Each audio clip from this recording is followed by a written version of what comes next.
Wednesday of the second week of Lent. My dear friends, yesterday the Lord asked us to come and discuss about my contradiction. And today the Lord is asking us to deal with our pain. There's no other way. If you come to terms with yourself and the spiritual paradoxes, dichotomy, so you deal with it. You discuss with the Lord, and He will turn my sin, red sin, into white snow. And in the journey, suffering is a part of it. So that's exactly why we hide, isn't it? We don't want the bitter truth to come out. There's no other way. If you want to serve the Lord, we have to suffer. Because we are sent like sheep to the wolves. So the world will misunderstand us. The world, those who are friendly with the world, they cannot deal with God. If you're a friend of God, the world will despise you. There's no other way. So that's exactly why how Jeremiah he's a prophet of doom, and he was asked to preach about destruction of the land.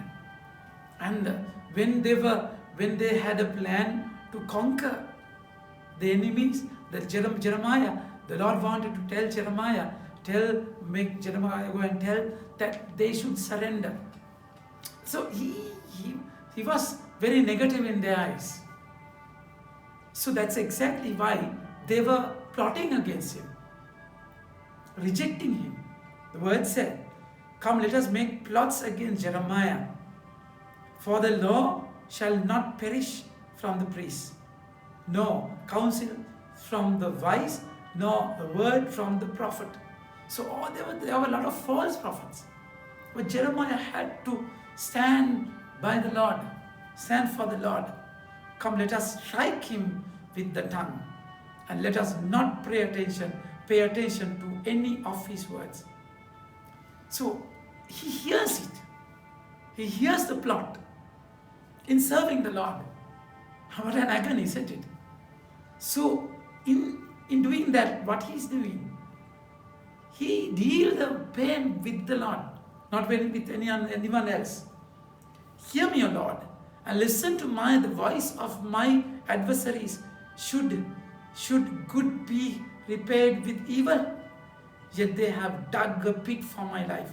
Remember how I stood before you to speak good for them, to turn away your wrath from them. And he was asking to punish them. That's how he was dealing with his truth, isn't it? Jeremiah, in person, he was a very sensitive person. One moment he fights with the Lord, and then he feels sorry about him. And you say, "You despise, reduce me, Lord, and I won't preach." And then the word is like fire shut up within my bones. And then again he preaches. That's how the nature of him. So very sensitive kind of person. And he's a bachelor. He never got married. And so that's his everything was God. And my dear friends, that's exactly what the Lord wanted to teach the disciples. The latter part of synoptics, my dear friends. So they were moving towards Jerusalem. When it comes to synoptics, synoptic Luke, Mark and Matthew, they had a clear journey from Nazareth to Jerusalem. So it's a parallel, it's a straight line towards Jerusalem. So they were coming near them. So they said, "Come, let us make prophet." The gospel says, Jesus was going up to Jerusalem. He took the 12 disciples aside, and on the way he said to them, "See, we are going up to Jerusalem, and the Son of Man will be delivered over the chief priests and scribes, and they will condemn him to death and deliver him over to Gentiles to be mocked, flogged and crucified, and he will be raised on the third day." Of course, raising of the third day, another thing. But then for them, crucified by Gentiles means it's a pain and shame that they could not bear. The Lord is saying, I am here for that only. I'm here. I'm here to suffer. So he wanted to teach them, my dear friends, very clearly that he had to go through this. And then the number of he wanted to convince them that you have to suffer. There's no other way. But then yet they could not fathom this. They could not understand this. The very contradictorily, what happens? Zebedee's wife comes. John and James, their mother comes. And then the mother of sons of Zebedee came up to him and with her sons and kneeling before him, she asked him for something. And he said, "What do you want?" She said to him, "Say that these two sons of mine are to sit on your right and one on your left." Do you know that then the Lord, it's completely against what he was teaching. However much he wanted to make them understand, convince them that they have to suffer, there's no other way. They could not. They were just going against it. So that Jesus had to be patient so much. So it's always with us. We are the people who does not want to suffer. Even in religion, even in relationship with the Lord, we need a position. We need something to hold on. No. It's a journey of letting go.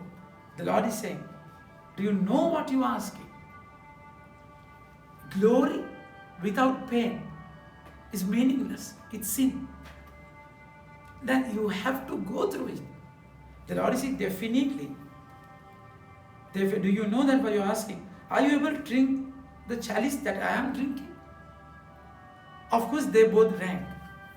My dear friends, in Acts of the Apostles, chapter 12, verse 2, Herod beheaded James. He's the first martyr disciple. And then John is the last to die. He died in his old age. He's the only one who was not martyred. So it's different kind of martyrdom. There's one Roman coin. In one side, a bull with a plow. And the other side, bull with a sword. This is martyrdom. One is killed by the sword, and plow, he has to die, day to day struggle with the cross. So that they both, of course, drank from the cup. But then the Lord is saying, can you drink? Are you ready to drink from my cup? My dear friends. So, of course, who is sitting on either side of the kingdom is not up to me, the Lord said. Hearing this, the others were angry and jealous, and they were fighting. And when the 10 heard it, they were indignant at the two brothers. But Jesus called them to him and said, you know that the rulers of the Gentiles lord it over them, and their great one exercises authority over them. I shall not be so among you. It shall not be so among you. But whoever would grant great among you must be your servant, and whoever would be first among you must be your slave. Even as the Son of Man came not to be served, but to serve, and to give his life as ransom for many. Isn't it beautiful, my dear friends? That should be our journey. There's no other way. Cross is our way. So however much the world teaches us something else, we have to listen to him. Listen to me in this Lent, these 40 days. Listen to my son. He's asking us to go against current. It's a different strategy. That to be humble, to serve, not to be served. We are here for that.